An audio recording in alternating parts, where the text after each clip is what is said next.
이제 미군은 포화력과 공군 화력을 공산군에 집중시킬 수 있었으며 그것은 그들의 공격을 저지하는 데 결정적인 역할을 했습니다. 그들은 완전히 혼란에 빠져서 우왕좌왕하며 후퇴하기 시작했습니다. 강은 다시 건너가려고 온통 난리였죠. 그런 그들에게 우리 중포와 박교포 그리고 비행기의 공격이 집중됐습니다. 강물은 곧 핏빛으로 물들더군요. 그건 평생 잊지 못할 끔찍한 광경이었습니다. 저들은 필사적으로 강을 건너려고 헤엄을 치기도 하고 물에 뭐든 떠 있으면 그걸 붙잡곤 했습니다. 그러나 물에 들어간 공산군들은 우리 편 비행기의 공격과 포사격으로 몰살됐죠. 연합군 항공기들은 이제 한반도 전역의 공산군을 가차없이 두들기고 있었습니다. 그리고 B-29 전략 폭격기들은 매일 출격해서 저들의 보급로를 난타했습니다. 전국의 철로망과 도로망도 밤낮으로 쉴 새 없이 폭격됐습니다. 양측의 화력으로 한국의 땅은 깨지고 뭉개지기 시작했으며 그래서 머지않아 온통 황무지로 변할 운명에 놓이게 됐습니다.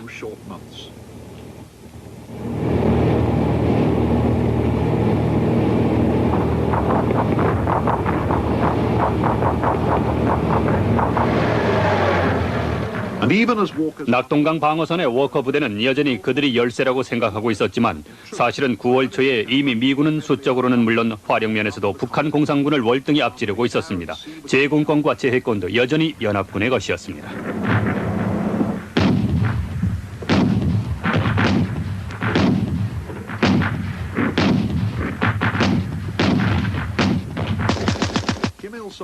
낙동강 지구를 공격하는 동안 김일성의 병력은 약 7만으로 줄어들어 있었고 워커의 군대는 14만으로 늘어나 있었습니다. 하지만 미군은 적이 그렇게 많은 피해를 입었다는 걸 아직 모르고 있었습니다. 붉은 침략군은 여전히 심리적인 우려하고 있었던 것입니다. 그러나 전쟁 초기의 그 10주 동안에 치러진 한국군과 미군의 희생이 헛되지 않게 연합군은 한반도 최후의 보루를 지킬 수 있었습니다. 승리할 수 있으리라는 희망은 아직 보이지 않았습니다. 그러나 이제 완패는 모면했으며 그것은 값비싼 희생의 대가였습니다. 지금까지 살아오면서 2번, 아니 3번이군요. 그리고 군인으로 복무하는 동안 2번 나는 미군이 충분한 준비 없이 전쟁터로 보내지는 걸 봤습니다.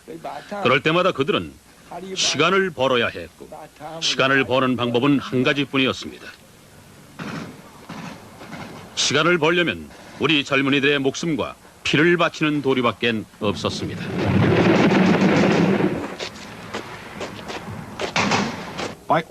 삼팔선을 넘어와 서울을 빼앗은 김일성의 북한 공산군은 1950년 8월에 이미 남한의 대부분을 점령하고 있었습니다. 부산을 중심으로 한 낙동강 이남의 좁은 지역만이 아직 유엔군과 국군의 손에 남아 있었고 그들에 대한 공산군의 공격은 집요하게 계속됐습니다.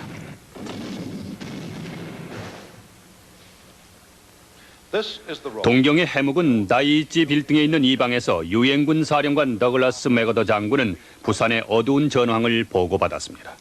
처음 몇 주일 동안의 한국 전장 상황은 서방 세계 국가들과 특히 미국에 큰 충격을 던져주었습니다.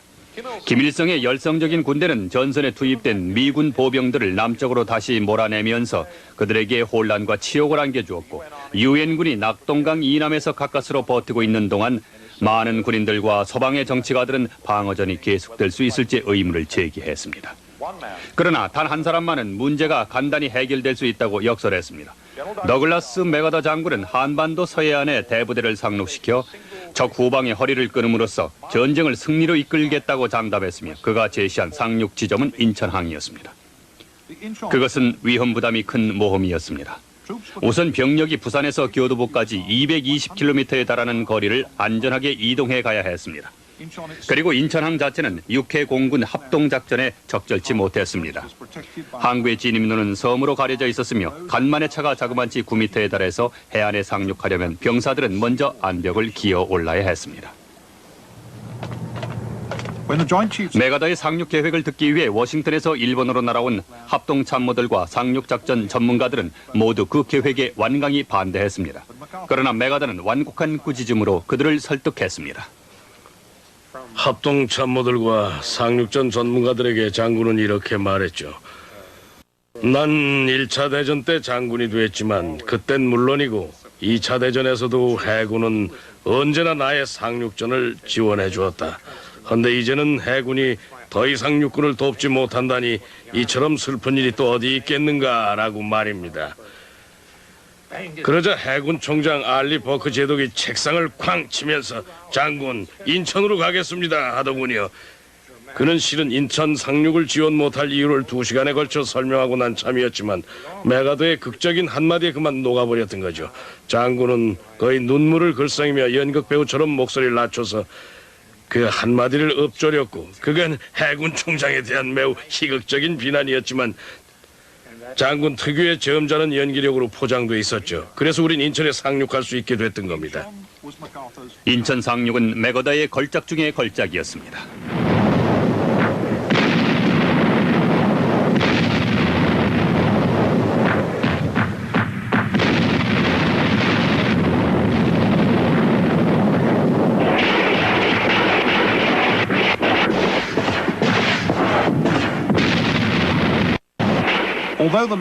사전 보안 유지가 거의 되지 않았다고 해도 과언이 아니었지만 북한 공산군은 아무런 정보도 입수하지 못했고 상륙전 함포 사격이 시작된 후에도 병력을 전진 배치하지 못했습니다.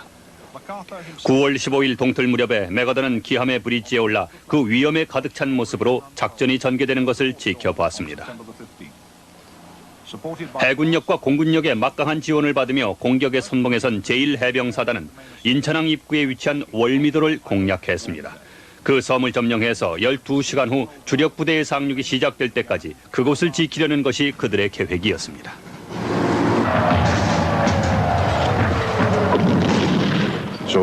우리 대대가 그 섬을 공격한 것은 1950년 9월 15일 새벽이었는데 약 2시간 후에 어렵지 않게 그곳을 점령할 수 있었습니다. 우린 종일 그 섬에 앉아 바닷물이 거의 15m나 빠져나가는 걸 지켜봤습니다.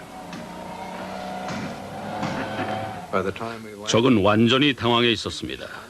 그들은 대부분 구를 파고 들어앉아 있었는데 우린 불도저로 그 입구를 막아버리거나 폭약을 던져넣어 폭파시켜버렸죠. 2개 공격 중대가 고지대를 점령하는 데 걸린 시간은 약 45분이었어요. 그때 우리가 죽인 적은 400명 이상이었고 포로도 거의 300명이나 잡았습니다. 또 구란에서 얼마가 더 죽었는지는 아무도 모릅니다. 반면에 우리 쪽 희생자는 다 합쳐서 17명이었습니다. 그 섬을 장악해서 많은 적병을 포로로 잡고 나니까 우린 다시 아주 강한 군대가 된 듯한 자랑스러움을 느꼈습니다. 영국 해병대처럼 멋진 부대가 된 기분이었어요. 우린 절대로 그 섬을 내어주지 않겠노라고 다짐했죠. 월미도를 손에 넣은 미군의 다음 단계 작전은 인천 자체의 3지점을 동시에 공격하는 것이었습니다. 그러나 그 공격을 시작하려면 먼저 바닷물이 다시 차오를 때까지 긴장에 쌓여 한나절을 기다려야 했습니다. 상륙 주력 부대는 저녁에 행동을 개시했습니다. 공산군 지휘부는 아직 마비된 상태였고 방어도 마지못해 하는 것 같았습니다. 땅거미가 내릴 무렵 해병들은 해안에 안정된 위치를 확보했고 맥어더는 그의 큰 도박이 성공할 것임을 확신했습니다. 다음 날 미군과 국군 병사들은 인천 시가를 가로질러 서울을 향해 동쪽으로 나아갔고 적의 저항은 간헐적이고 형식적일 뿐이었습니다. 해안에는 후속 부대들이 속속 상륙했습니다.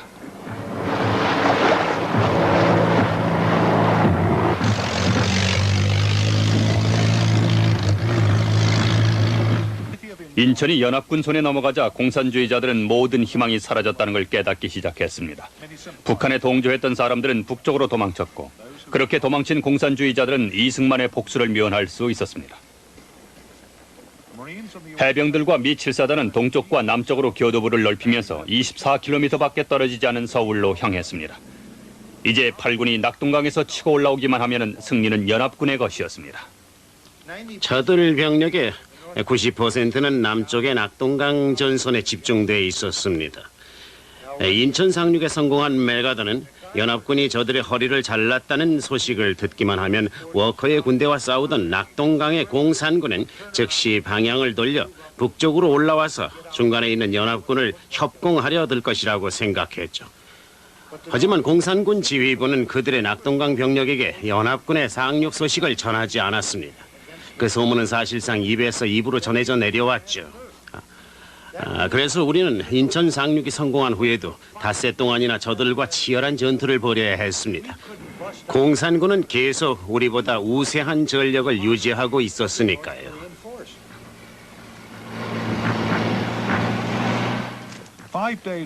인천 상륙이 성공하고 닷새가 지난 후에야 워커의 8군 병사들은 낙동강을 건너 북으로 전진할 수 있었습니다. 북한 공산군은 그들의 발 아래 힘없이 짓밟혔습니다.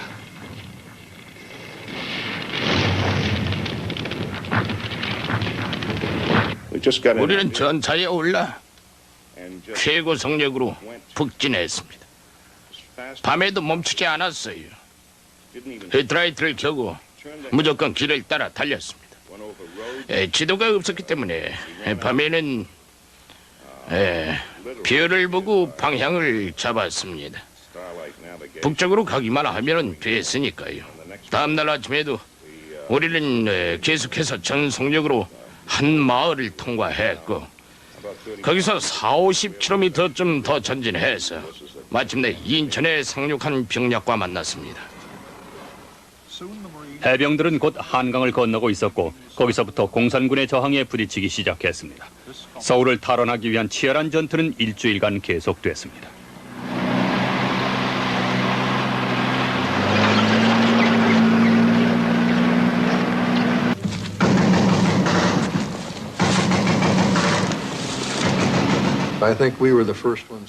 우리 부대가 아마 서울에 제일 먼저 진입했을 겁니다.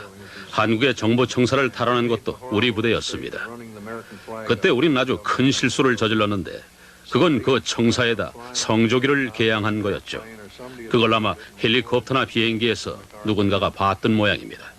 그래서 메가더에게 보고가 들어갔고 우린 얼마 안 있어 성조기를 내리고 유엔기를 올리라는 지시를 받았죠.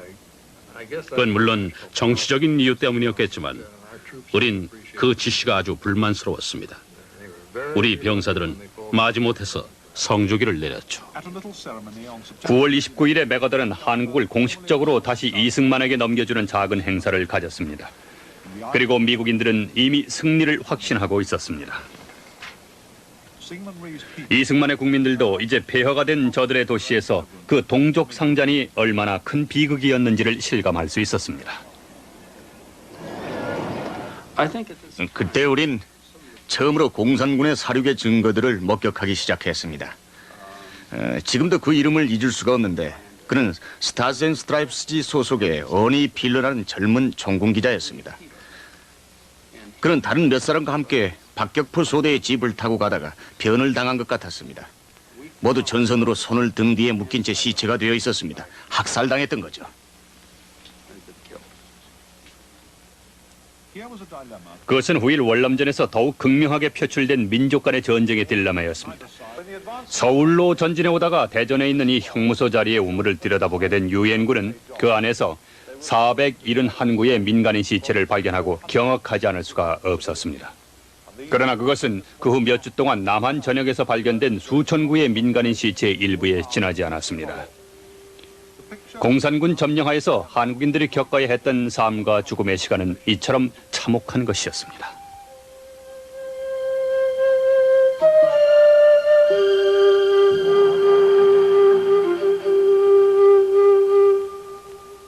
한 사람이 인민군 장교가 나와서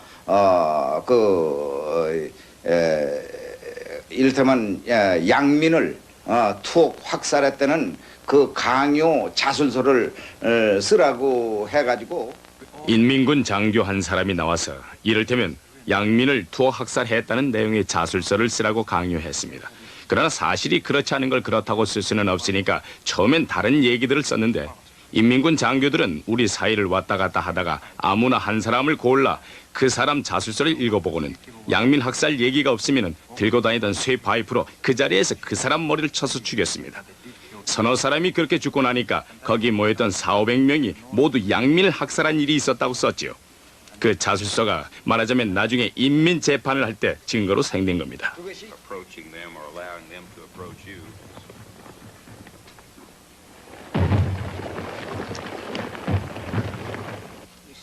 잠시 총격전을 벌인 후에 우린 간단한 수색 정찰을 하기로 했습니다. 그 주위를 둘러보고 싶었던 거죠. 그러던 중에 난 눈 밖으로 나와 있는 한 쌍의 손을 발견했습니다.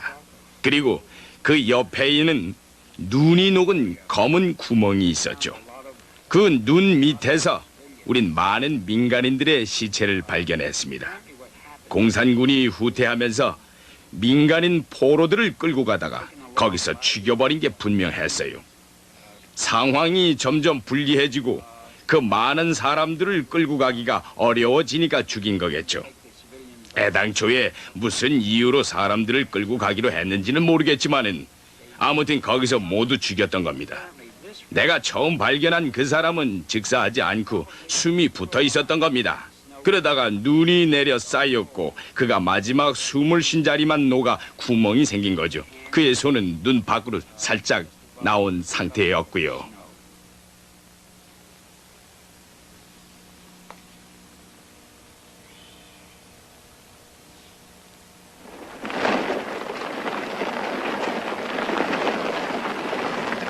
In the last days of 9월 하순에 미 8군 부대들은 남북 간의 경계선이었던 38선 바로 아래까지 나아갔고 그들의 전진은 승리의 행진이 됐습니다. 두려움에 떨며 숨어 지냈던 주민들은 어디서나 그들을 열렬히 환영했습니다.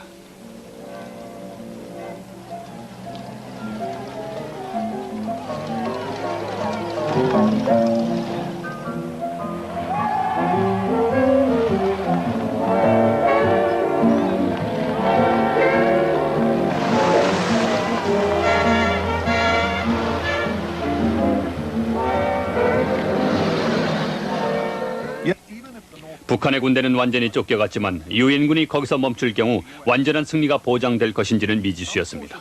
38선에서 진격을 멈추고 전쟁을 끝내야 한다는 신중론도 대두됐습니다. 그러나 북쪽에서는 더 큰 보상이 많은 사람들을 유혹하고 있었습니다. 전시에 가장 큰 위험을 불러오는 것은 명령계통의 분열 현상이죠.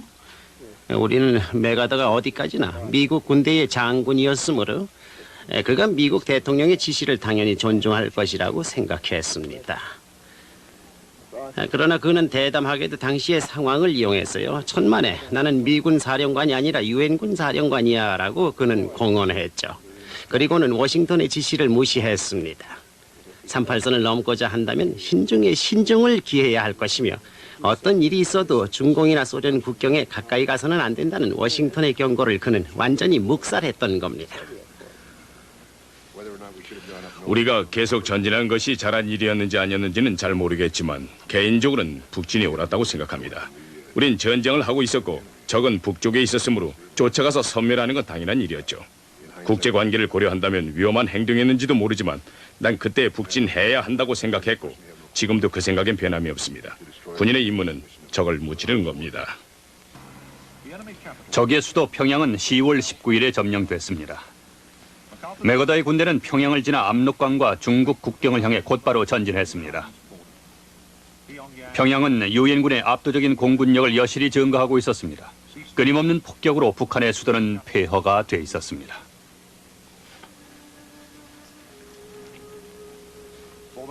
승리를 확신했던 유엔군 병사들은 짧은 가을이 겨울로 바뀌기 전에 서둘러 전쟁을 마무리 짓고 싶었던 것입니다.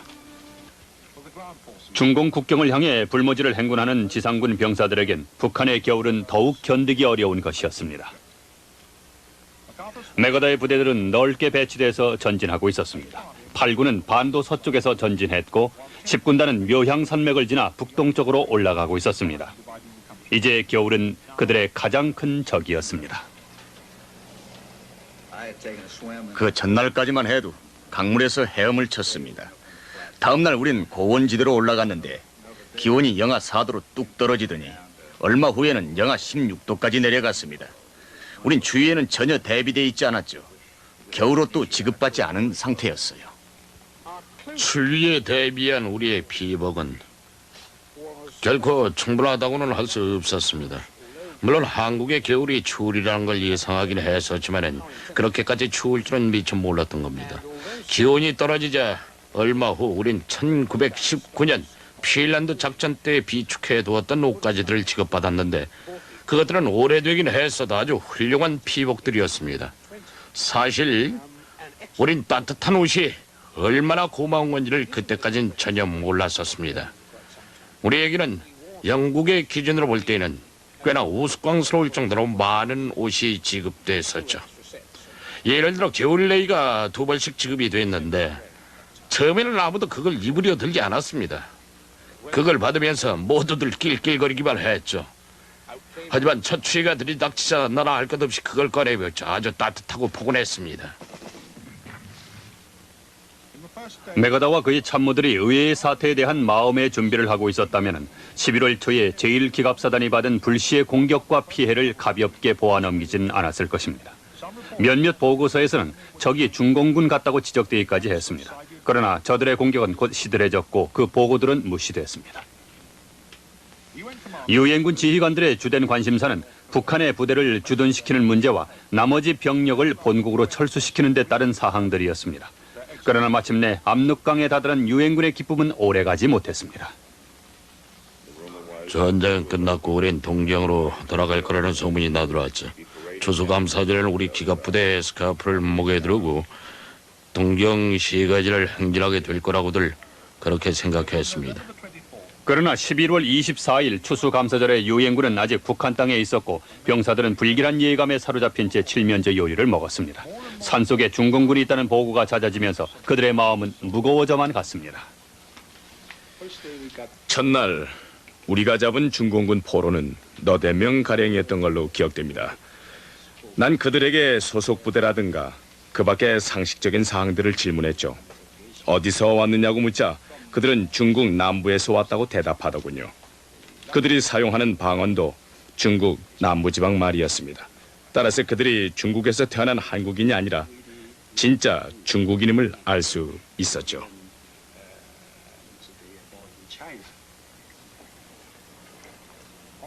한반도 동북부에서는 제1해병사단이 얼어붙은 산악지대로 뚫린 좁은 도로를 따라 장진호를 향해 행군하고 있었습니다. 그리고 그들도 역시 중공군 부대들과 간헐적인 소규모 접전을 벌였습니다. 그러나 유엔군 지휘관들은 여전히 그것이 전세를 역전시킬 만한 심각한 위협은 아니라고 생각했습니다. 우리가 그 저수지에 도착했을 때 그곳엔 이미 작은 한국군 부대가 도착해 있었는데 그들의 지휘관이 나를 중공군 병사들이 갇혀있는 곳으로 데려가더군요. 그들은 우리의 질문에 한결같이 지원병이라고만 대답했습니다. 솜바지 저고리를 입은 중공군을 본 건 그게 처음이었어요. 우리 사령부로 내려갔더니 거기에도 그런 중공군들이 상당수 잡혀 있었는데 그들 역시 지원병들이었습니다. 메가드 사령부에 선 사람들은 그들이 그저 싸움에 끼어든 몇몇 중공군일 뿐 전혀 문제시할 게 없다는 결론을 내리더군요. 우리는 상당한 피를 흘린 후에야 그들이 한반도에 들어온 중공의 세계 지원부대 중 하나라는 걸 알게 됐습니다. 그렇다면 중공은 왜 싸우기로 결정했던 것일까요? 압록강까지 올라온 미군의 존재는 북경에게는 큰 위협이 아닐 수 없었습니다. 그것은 한 세대가 지난 후 쿠바의 미사일이 미국의 케네디 대통령에게 던져졌던 것과 같은 위협이었습니다. 북경은 인도 대사를 통해 워싱턴에 강도 높은 경고를 했습니다. 그러나 그 경고는 무시됐습니다. 결국 중공인들은 가장 확실한 방법으로 그들의 의사를 표시하기로 했던 것입니다.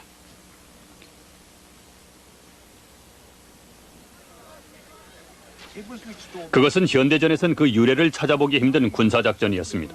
중국은 대부분 그들의 오랜 내전에서 싸웠던 사람들로 구성된 약 20만의 소위 지연병 부대를 미국의 첩보망과 공중정찰을 피해 중국 대륙을 가로질러 이동시켜 북한의 산악지대에 투입했습니다. 그러나 메가다와 그의 참모들이 중공군을 보지 못한 것은 사실은 보고 싶은 마음이 없었기 때문이었는지도 모릅니다.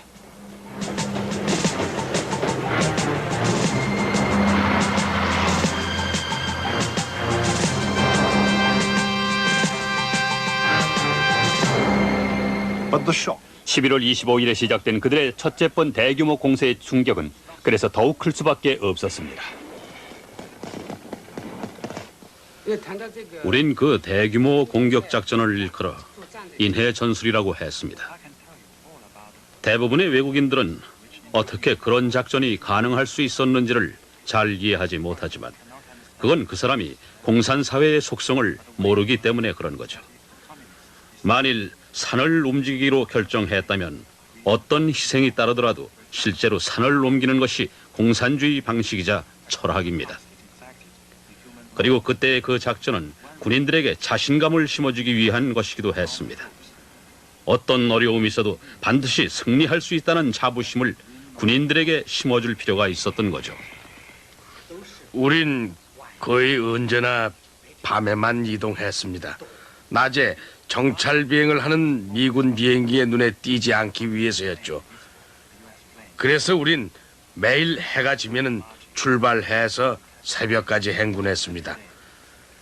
그리고 간선도로는 피해서 좁은 도로나 산길을 이용했습니다. 발견된다 해도 큰 부대처럼 보이지 않기 위해서였죠. Would be a smaller target.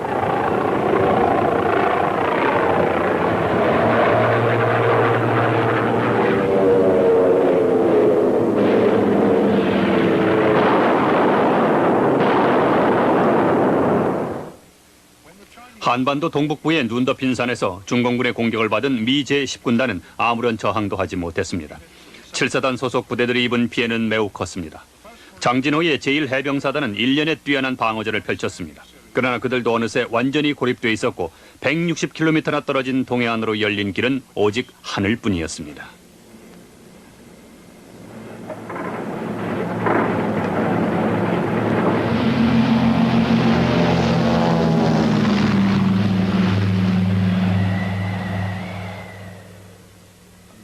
그리고 중공군만큼이나 그들을 괴롭힌 것은 추위였습니다. 우리 병력은 15,000이었고 중공군은 12만이었죠. 따라서 승패는 처음부터 가려져 있었던 것이나 마찬가지였습니다. 결국 우린 12,000명의 희생자를 냈습니다. 전사자가 3,000여 명이었고 부상자가 6,000여 명. 나머지는 심한 동상으로 손발이나 팔다리가 떨어져 나간 상태였죠. 그날 밤도 우린 산에서 잠복 근무를 하고 있었습니다. 그땐 저녁에 산에 올라갔다가 아침에야 내려오는 경우가 많았죠. 아무튼 난 부대 대장과 대화를 나누고 있었는데 그때 물론 우린 파카 모자를 쓰고 있었습니다. 그는 내 얘기를 들으려고 모자를 잠시 벗었죠. 단 몇 분간이었지만 그의 귀는 동상에 걸렸어요. 예. 우리가 잡은 중공군 포로 중엔 손가락이 한 덩어리로 얼어붙어 버린 사람도 있었고 손이 소총 개머리판에 얼어붙어 떨어지지 않는 사람도 있었습니다. 또 두 발이 완전히 없어진 사람도 있었죠. 그들은 모두 얇은 운동화를 신고 있었습니다. 그래서 그들은 우리 군화나 귀마개나 침낭을 무척 탐냈습니다. 아무튼 그 주위에 운동화를 신고 있었으니 발이 있어야 할 곳에 얼어붙은 피와 살덩이가 매달린 건 당연한 일이었죠. 미 해병들은 이제 장진호 주위의 산속에서 중공군에게 완전히 포위돼 있었습니다. 골짜기 아래로 뚫린 유일한 길로 돌파해 나가는 것이 그들에게 남은 유일한 선택이었습니다. 부상이 심한 병사들은 다행히 비행기로 공수될 수 있었습니다. 급조된 활주로를 이용해서 비행기들이 가까스로 이착륙을 할 수 있었던 것입니다. 그리고 나머지는 그 패배와 치욕의 겨울에 미군 단일 부대에 의해 취해졌던 가장 용감하고 성공적인 군사 행동을 결심하게 됩니다.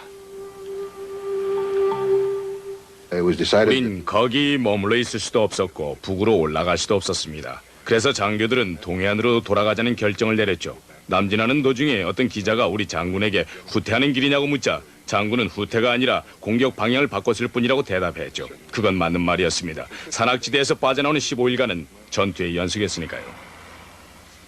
사람과 차량의 그 기나긴 행렬은 눈을 헤치며 피를 뿌리며 한 발짝씩 전진해서 바다 쪽으로 나아갔습니다.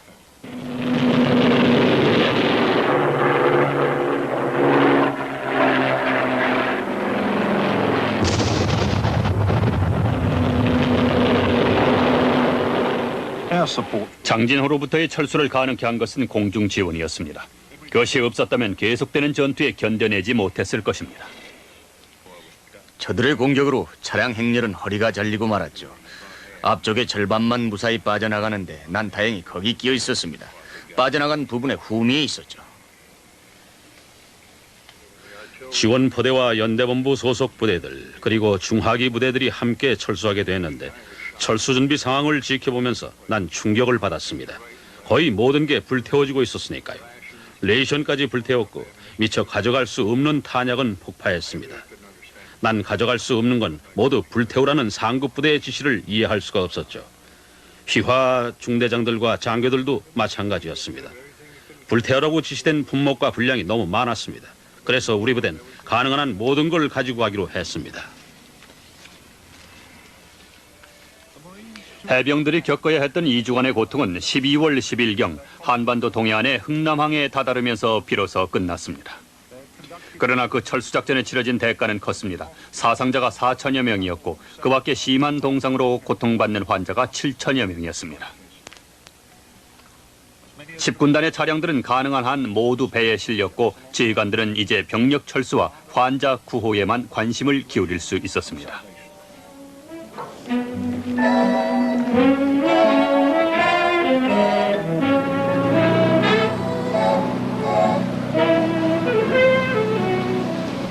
이제 맥어더의 군대는 오직 소화기와 박격포만으로 무장한 중공의 비정규군에 쫓겨 동해안으로 철수한 것입니다. 그리고 10군단의 그 쓰디쓴 철수의 마지막 단계를 도운 것은 미 해군 함대의 함포들이었습니다.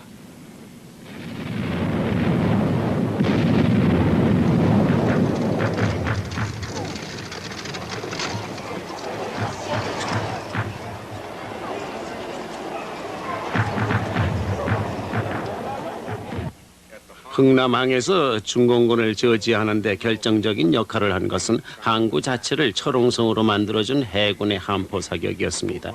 그 탄막 아래선 개미 한 마리 얼씬하지 못했을 거예요. 거의 매 초마다 포탄이 떨어지면서 그 지역 전체를 갈갈이 찢었죠. 우리의 철수는 순전히 해군 덕택에 가능했습니다. 난 지금도 우리를 무사히 철수하게 해준 해군 친구들에게 감사를 느끼고 있어요.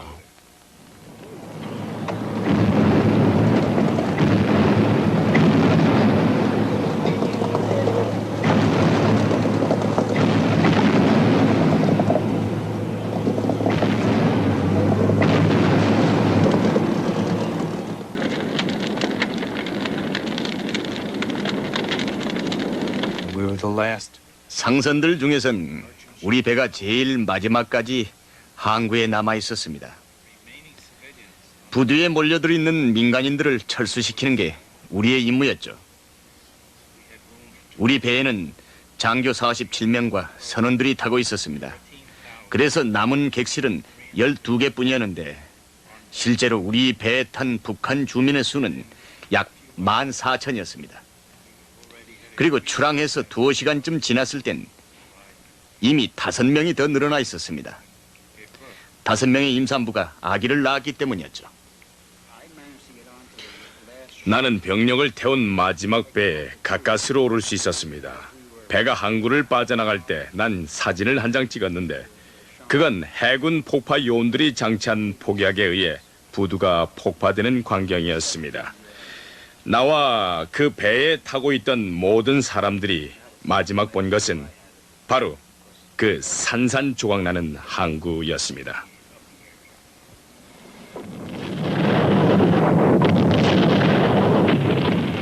한 달도 채 못 돼서 북한을 해방시키려던 맥아더의 희망과 유엔군의 꿈은 산산이 깨지고 말았습니다. 그리고 10군단은 철수했지만 아직 북한에 남은 나머지 유엔군 병사들은 엄청난 비극을 겪어야 할 운명에 놓여 있었습니다.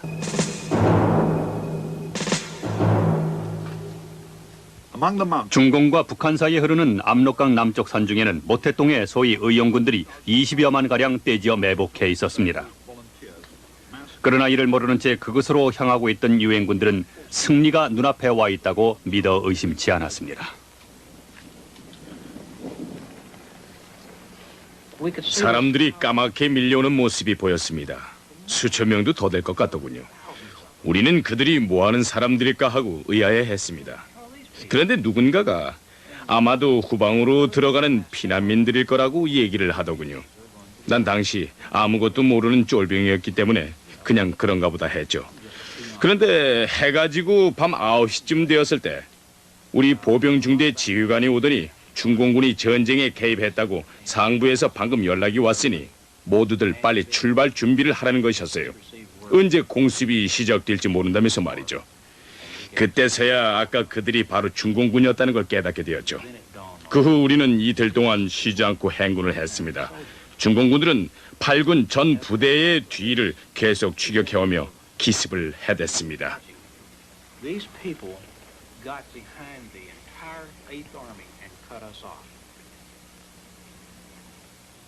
압록강을 건넌 후 우리는 계속 걷다시피 하면서 진군을 했습니다. 처음엔 주로 낮 동안에 행군을 했지만 얼마 지난 다음부터는 미군 전투기에게 공격을 당할 위험이 있어서 낮에는 움직일 수가 없었습니다. 미군에게 발각만 됐다 하면은 로켓포나 네이팜탄 세례를 받기 일쑤였으니까요. 그 대신 밤에는 거의 100여리 길을 걸어야 했습니다.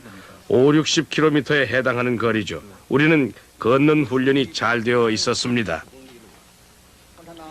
공산군은 적과 교전하기 전에 병사들의 사기를 덮기 위해 늘 대대적인 집회를 열곤 했습니다. 우리는 집회에 나가 미군을 바닷속으로 쳐넣겠다는 맹세를 했죠. 공산주의 혁명이 이룩한 모든 것을 지키기 위해 공산당의 이름을 걸고 승리를 쟁취하고야 말겠노라는 다짐도 했습니다.